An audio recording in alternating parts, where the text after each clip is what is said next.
All right, Rand, down the home stretch here. Get her down. 1:55 a.m. local Eastern time. Here are the best available players. CBSSports.com. Big board at number 28. On the big board, number 25 on my list, I believe Shedeur Sanders is still there. There are a ton of quarterbacks. Will Howard, Kyle McCord, some other names to look out for on day 3. I got to get my Kyle McCord mention in there. But Deion Walker's there, 47 on our big board at CBSSports.com. The 6'7", 330-pound defensive lineman out of Kentucky. Your guy, Jack Sparrow Sawyer. What do you call him, Captain Jack? Captain Jack. C.J. West is a little spark plug in the middle of the defense for Indiana. Jared Ivey, a lot of production, didn't test very well. The edge rusher out of Mississippi. Any names, the wide receivers, Jalen Royals I liked a lot. The ability to run routes is going to be a question with him, but he was used similarly at Utah State the way they used Malachi Starks at Western Kentucky last year. And I'm not talking about that, but I would imagine the Malachi Starks concerns, and he didn't have a productive rookie season, is that just how good of a route runner was he outside of like the quick game? Yeah. And who are we talking about again? I was talking about Jalen Royals and comparing him to Malachi Starks in terms of not being utilized a lot down the field. He does have some reps down there. And, of course, Isaiah Bond has the off-field issues that I've seen him slip over. See, Isaiah Bond was someone coming into this year I was really excited about. Agreed. And I thought his transfer to Texas was going to allow him to play in a more pro-style offense that was going to allow him to really show what he can do, right? Because there was a point in watching his Alabama tape, you know, with Milroe and the inconsistencies with the passing where he was missed a lot, or the ball got on him, but he didn't have a chance to run, you know, where there was open spaces. So I think we just had a power outage back there. But with the first pick quit. But another guy on here to talk about is Braden Swinson. Yeah, you like him. You know, the edge from LSU. He I think he almost broke the single season sack record there. I think he came within a few.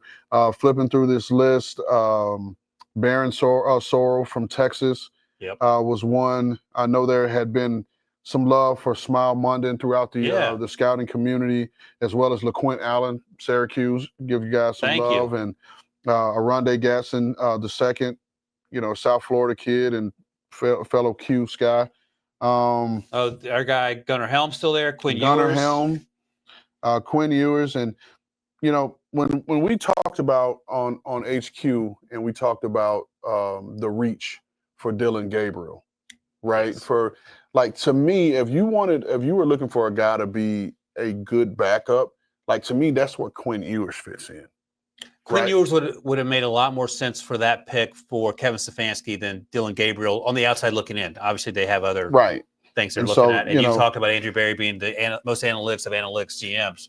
And I don't know what the number said, but that's where they came down on. So here are a couple guys that I had love for and was one of my favorite players to watch on tape.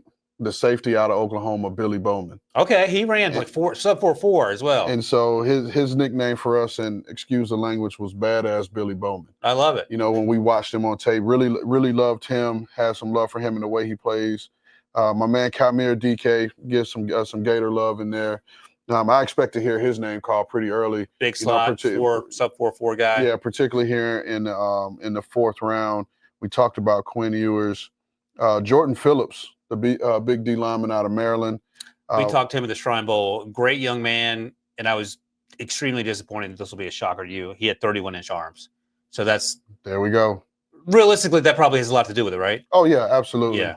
But I love the way he played. Yes. You know, a guy that played hard, physical, and aggressive.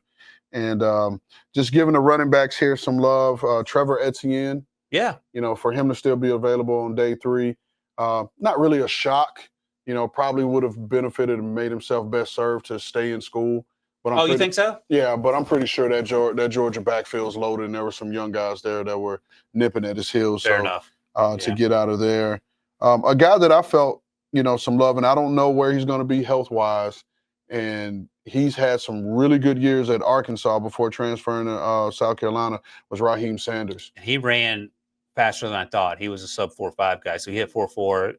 And I've talked to you about this, but the big backs are going the way of the dinosaur. They're turning more into the not quite Ashton Genty, a little bigger than that, but the Jalen Warren types in terms of 5'11", 208 pounds, and sort of can bounce it, and not necessarily between the tackles guy. But we've seen Rocky get into the open field, and no one runs him down. He plays fast for that size. Ollie Gordon the second as well out of Oklahoma State.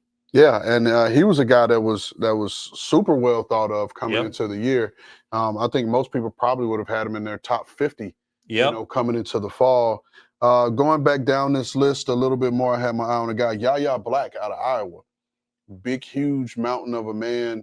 Kind of reminded me a little bit of Carl Davis, another Oh, Iowa yeah. guy that was big, and probably want him to play. You probably want to see him dominate a little bit more because of Yeah, the I size, and couldn't agree more. you just with a Yaya Black, you just got to find out what makes him tick. So the Steelers had him in for 30 visit. I heard that the Steelers like him. And the other thing, because this is apparently my thing, 35-inch arms. Can you have 2 long arms as a defensive lineman? No, because it's all about being able to keep Okay. these dudes off of you. Because 35 is rare. That's like 90, must be 95th percentile in terms of arm length. It's insane. 6'5", almost 6'6", 336. So he certainly fits the part, no doubt about it. I'll mention my guy. I've been talking about during the pre-draft process. Dante Thornton Jr., 6'4", 200 pounds, 4'3" on the dot out of Tennessee. Now I'm glad you mentioned him. He will be among one of those probably early picks. Oh, you think so? Even though he's raw? And could potentially be the first pick off the board here in the fourth round, because everyone feels like the Titans need a receiver, and they haven't taken one yet. Yeah. So it'll be interesting to see if they pull his name off the board this round. And let me ask you about that quickly before we get out of here. They did sign Tyler Lockett. Tyler's a little long in the tooth, but he's still incredibly productive. He's not going to be that type of player. I'm just adding at least one more wide receiver to that room, but that won't preclude them from taking a player like a burner like Dante Thornton. No, and again, these guys that have speed, they can stretch the field, and it gives you more room to operate, between the numbers. And Tyler Lockett, who's going to be awesome for that room, and from a leadership standpoint. I don't know if people know this, but Tyler Lockett is a realtor. I did not know that. He has his real estate license, That's and fantastic. I believe he served as a realtor for several of his teammates in Seattle. Oh, okay. So maybe he can bring that, to Nashville and become a realtor and help his teammates. But I know he's going to bring a veteran leadership presence in that room to go along with Calvin Ridley. But yes, they still need to add more guys because Treylon Burks is coming off an injury. They lost Nick Westbrook-Akine in free agency to the Dolphins. And so they're still, you still got to surround your number 1 overall pick with weapons. You still have to do that and give him a fighting chance. Right. Now you got Tony Pollard in the backfield, Tajay Spears. You still have Chig, but even Chig is going into the final year of his contract. And so you gotta replenish and give Cam more weapons so he's successful out the gate. And 6'4", 200, 4'3", those guys don't grow on trees either. At all. And he consistently stacks guys down the field. Now, he might just be running 9 routes for the first 3 months of the season. That actually can affect the defense. So there's a lot of ways you can use someone like that. And you put him in a room with veteran receiver coach Tyke Tolbert. Tyke's got a history of developing these guys. Perfect. One last name, Devo, and I'll get out of here. Alec Ayuminor, the Stanford wide receiver, Canadian. He ran sub 4.5, didn't play quite that fast. He reminded me a little bit more of the sort of Anquan Bolden type of possession receiver, contested catch guy.